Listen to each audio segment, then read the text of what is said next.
Hello, I'm Archie Luxury and welcome to the program. And today I'd like to discuss a very, very complex dilemma. Rolex Submariner, date or no date, which do you choose?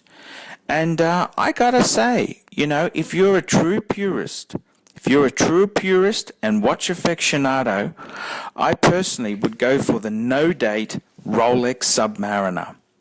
And the reason I say that is that I really do love the fact that it doesn't have a date feature. It's the just purity of the dial. And my personal choice would be for the non-certified chronometer version, because I think the dial is purer and cleaner.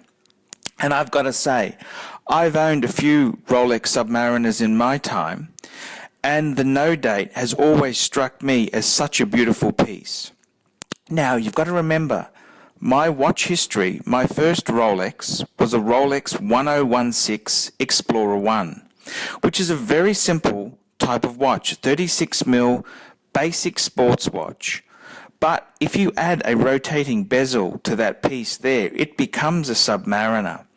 And I've got to say, later on, I acquired a date sub. I've even had two-tone subs and even a solid gold sub. But one piece I really yearn for in my heart is the no-date sub. And the reason I say that is because it's just so pure to form. I really do love the 5513s. That's the last plastic glass we're talking about Submariner. I think there's a lot of purity in it.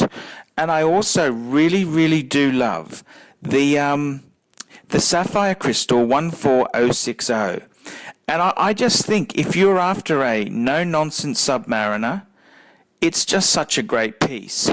Now, if you're a person who just wants one watch to take you through life and enjoy events and help you with your career, sure, I can understand why you'd go for the steel Submariner with the date feature.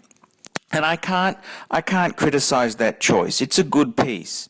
However, if you've got a bit of a watch collection, you've got a few pieces, you're growing the collection slowly, I really think the better route would be to go for a no-date Submariner. It's purer, it's aesthetically more pleasing, and I think it just shows the world that you are a true connoisseur of watches.